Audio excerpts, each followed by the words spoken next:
Yes, Chauncey Hayden. Hey, how's it going? Weren't you supposed to call me with some kind of tape today? Yeah, I have it. Oh, Gary tape. But I'm so uncomfortable with it. I really don't feel good about it. It obviously doesn't say what you said. Let me hear it. It's actually, it's worse. You know, it's one of those things where the punishment doesn't fit the crime. Oh, and Gary's a good guy. Just play it. You've already opened the can. Well, let me... Open your can somewhere. I'll tell you what, I'm going to play it for you, but get ready to hit the button, because you may not want it out on the air. Chaunce, just say what, just explain to Howard what it is and then just play it. All right. Listen, I'll set it up. Gary and I first sat down to talk, and we were going over, Gary, how comfortable I can make people feel. So Gary just blurted something out, and it was so uncomfortable when he said it that it was like some nervous laughter, and I just moved on because I didn't want to go down that road. You ready? Let me hear. I bet you Gary was joking. Let's hear it. Well, you know what? If he was joking... Let me hear it, Chauncey. Wait, play if he the was tape. Joking, he never once said he was joking. All right, so play the tape and play your question. I'm going to play it right now. Play how it would look in black and white without the word I'm joking or... I don't care. Just play the tape. All right, ready? If you don't push for things, things just come. All right. That's the key. I agree. I'm comfortable with Howard Chief was right. Wait. Whoa. All right. What you talked about yesterday. I know. Chauncey, this just proves what a liar you are. What a liar you are. I have the other thing, too. Chauncey, weren't you the guy who asked John a question and then changed the question after he answered it? No. Yes. John reminded me of that. When it came to John, I sent him a copy of the interview in advance and said, change whatever you want so you're happy with the interview. Chauncey, you once said to me something about, the question was about Howard imitators. Right, and I put the name of the imitator who I thought and then we were talking about. But then here's the deal. Chauncey was interviewing John. Problem with it. Chauncey, this is the journalism Chauncey's practicing. He asked John, he goes, what do you think of Howard Stern imitators? And John gave him an answer. Then Chauncey changed the question to, what do you think of Opie and Anthony? Now, that's wrong. But Chauncey, you can't change an answer, a question. Because you don't understand that that's wrong? I sent it to John in advance and said, I requested seeing it in advance. Okay, word it this way. If not, I'll take it out. In other words, you inserted something that didn't happen, and you asked John if it was okay.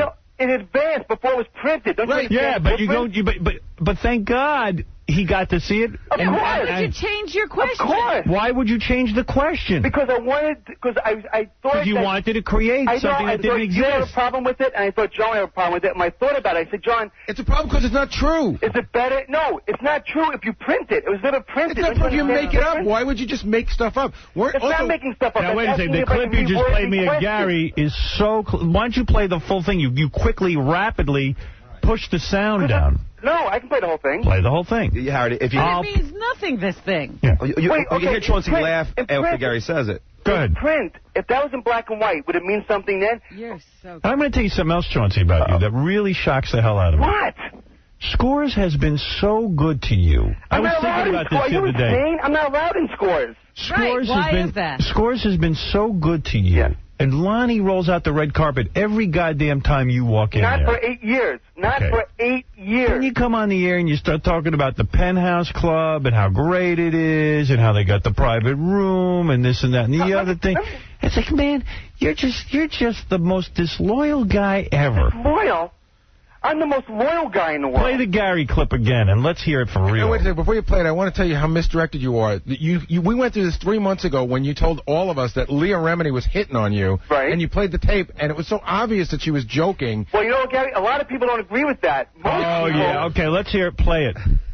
Play it again. That same quote again? That's right. Yeah, give me like 15 seconds before, 15 seconds after. I asked him for the 50. He's supposed to give you that lead in. But at any point, is there a part where you say, I'm just joking, don't print that? Just give us the lead better. Just give us your lead question, rewind, and let it roll. I'll pot down. Go back far. Good. That's good. They get primed up by doing all those other interviews. You know what I mean?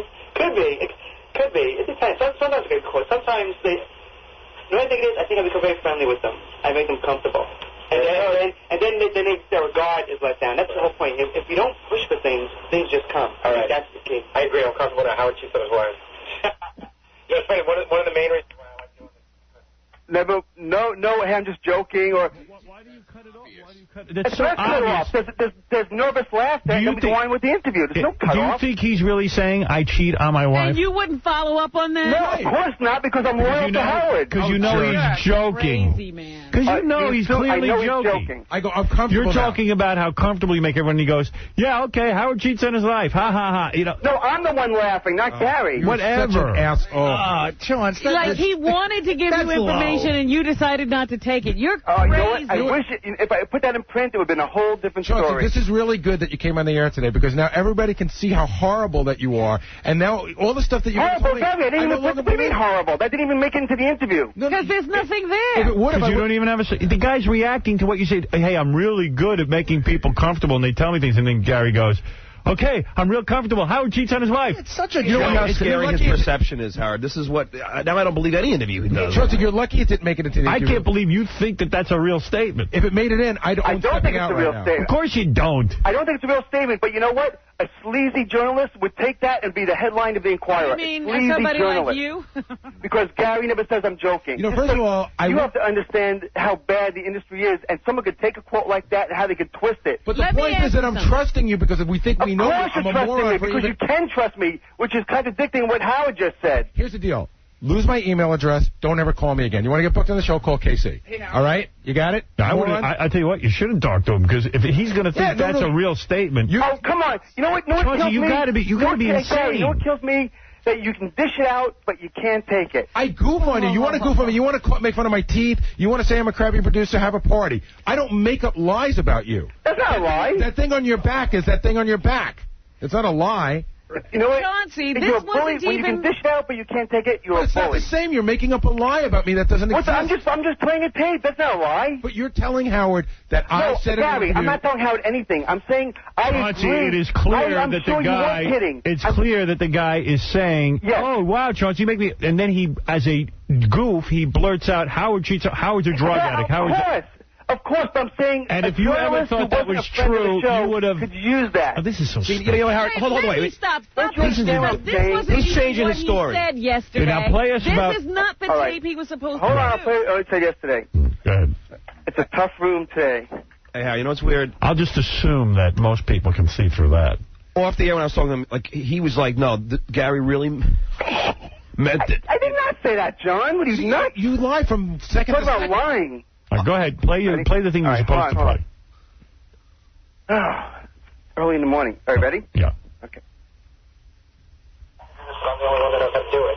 If everybody's saying now, I'm thinking, well, what is he going to do next? I mean, you must wonder. I don't know what he's... I mean, the only thing I can think of next will be, go right to work on another movie. Not necessarily a sequel, but maybe a sequel, but, go to work on another movie. I mean, I don't know what's left. Can you picture Howard playing a part? I mean, it's easy to see Howard as himself. Can you picture Howard playing a Weston? No. In fact, he said early on in shooting that he had gotten an offer from somebody to play Lincoln in a movie. and he wasn't kidding around. He said it was for real. That, they wanted him to play Lincoln. Now, I don't know. But Howard is Lincoln? I don't know, man, because So what does that say about... You said Gary says that I can't act. Yeah, you said he was talking about Howard acting in private parts. That was the quote Gary asked me to take out of the interview. You know what? I have no recollection of that, Chauncey. I swear to God I don't. But I can't imagine now why I would. I'm not sure what I said. Howard is Lincoln. But what is that? First of all, I've never been offered the role of Lincoln. I don't know what you're talking about. I think you did that bit on the air once. I'm not even joking. Yeah. But the thing is, how does that say that Gary said I can't act? Well, I said, could Howard do a Western? And he goes, no, he couldn't. Where? I didn't hear that. I hear it. He says it. I'll play it again. That's what he said. I'm hearing it right now. Let me hear that again. I don't hear him saying no. And Howard, I might have said no twice. He goes, no. I might have said no. So what? So Howard can't play a Western. That means I could care less. You're the one that called me and said take it out because you thought Howard would be mad, and I did a favor for you. You're out of your mind. And that is another favor. That is a quantum leap. I'm such a horrible guy. You are call me and you're a horrible, despicable person. Without thinking about it, of course, Gary, anything you want, but I'm a horrible guy. You are a horrible, despicable person. You're a gossip columnist, so right away you're a horrible, despicable person. And then on top of it, you're a bad one. and not only that, dude. But I don't see how he says... You went in print and said Howard can't act. No, he's a moron. And then when he finds the clip, it's like, I said, could Howard be... I'm just telling you. I don't even hear the no in relation to the question. I think he'll probably go right into another movie. Yeah. Why would he say that if he thought Howard was a terrible actor? I said, could Howard be in a Western, or can he only play himself? And he goes, no. And then he goes on but he's about answering Lincoln, something else. He goes, no. Lincoln. I hate you. I really do. You're totally wrong about that. Play it again. Play it again. Play it again. Oh, my God. Thank God for Gary you did tape this. It's proving his point. He's saying no. He's slowing you down. I mean, I hear it a whole different way. Over the You're just wait. You know what? If he was just slowing me down, why did he call and ask me to take it out? Why did that happen? I did not call you and ask you to take it out. Swear on your kids. I swear on my kids. I swear on your kids that you didn't call me and ask me to take that quote out? I swear on my kids. You have a bizarre... Do you have that on tape? Yeah. But what on tape? That he called you and asked you to take it out. I wouldn't tape something like that. That's a personal phone call. It's such a non-comment that the only thing... Yeah. Maybe Gary realized... Chauncey. Yeah. This is insane. Do you realize how bad this makes you look as a reporter of any kind? Even the worst kind? Yeah, Gary, you're forgetting the story. You called me and said, can you take that quote out? I did not call you and tell you that. And, you know what? We're on the subject. We're going to start throwing it. Why don't you finally fess up that you can't write, literally, that you can't spell? That's why Gary, that's why I make the money I make and have the house that I have. Chauncey, I've seen stuff that you've written, and there's no way that the guy who writes the stuff... Let me finish my sentence. Let me finish my sentence. There's no way that the guy that writes the stuff that you sent me could possibly put something in a newspaper. Somebody edits you, or somebody's writing for you. You're probably a great interviewer. You're a horrendous writer, horrendous speller, and you have no grammar. Okay. And that's courtesy of Baba Boo, you moron. Okay.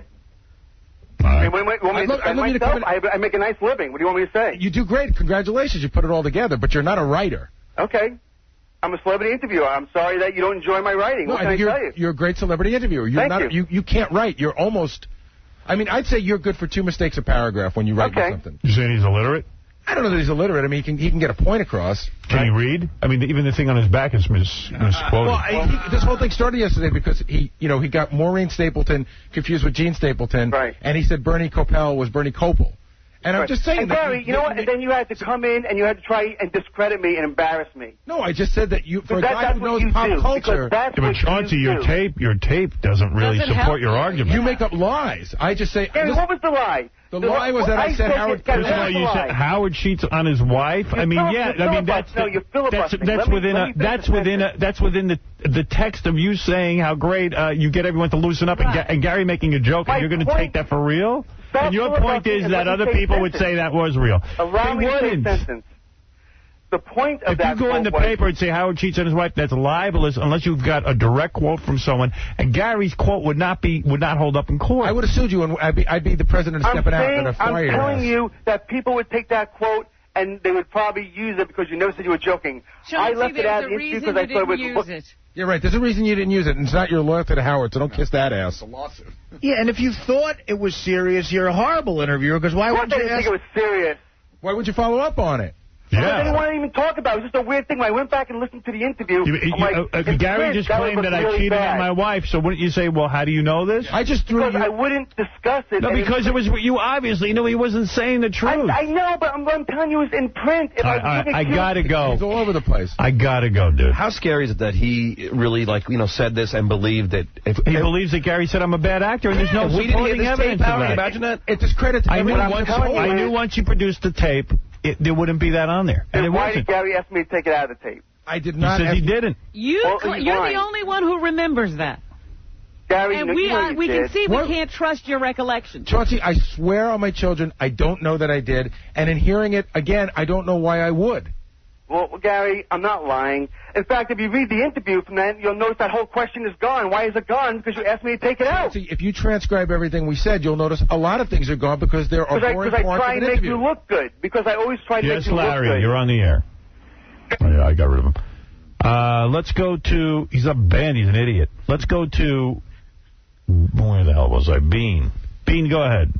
This guy's a jerk-off, and I'll tell you why, Howard. This guy was on Metro New York, and you brought it up once before, and you let him slide. This guy backstabs Score. The only reason anyone knows Chauncey Howard is because of Howard Stern. Howard Stern is loyal to Scores, but yet this guy goes on and tries to promote himself in some dumb club in Jersey, and he's basically saying, it's not like the high-price clubs in New York, and he's down-talking your spot. Why is he allowed to come on the air? The guy's a jerk. Don't try to deny it, Chauncey. You're a jerk. And that's the bottom line. You're phony, and you're just leeching over Howard. I'm not going to censor. It's not true. Chauncey, you care to respond? It's not true. What's your question? You tried to get Artie. You tried to build up this club in Jersey by phone. I do weekly strip club reviews. All I'm going to say is that you said Gary said something yesterday. You made claims on the air, and your tape doesn't support it. And that's it. And you got to admit that. Well... All right, maybe you got carried away, but your tape doesn't support what you said. Well, then I apologize. Okay. All right, I got to go. Good. Apologize to Corey Feldman and everybody else you ever argued with on the show about stuff you said. Gary. Thank you. Gary, all right. Goodbye. Bye-bye. Goodbye, everyone. Goodbye. Goodbye, hair plugs. Bye. All right, obviously, a lot was said. Wow. There's a lot of hurt feelings. Actually, nothing was said. That's what amazes me. All right, we got to take a break. When we come back, is Carney here? I'm going to go look now. Yeah, all right, we'll talk to her next. She's in Playboy. I think she jumped the gun going in Playboy. You think? I think she's too heavy. She needed to wait how long? She needed to wait till she lost all her weight. Playboy's for thin chicks. I'm proud of her. She lost weight, whatever. But she didn't lose a lot of weight. I mean, she's not thin. I mean, come on. She did lose a lot of weight. I mean, yeah, but she's not Playboy. And she's not showing anything. She shows her boobs. That's it. She doesn't show her belly. That's what I wanted to see. Ah. All right, we got to take a break. We'll be back right after these words.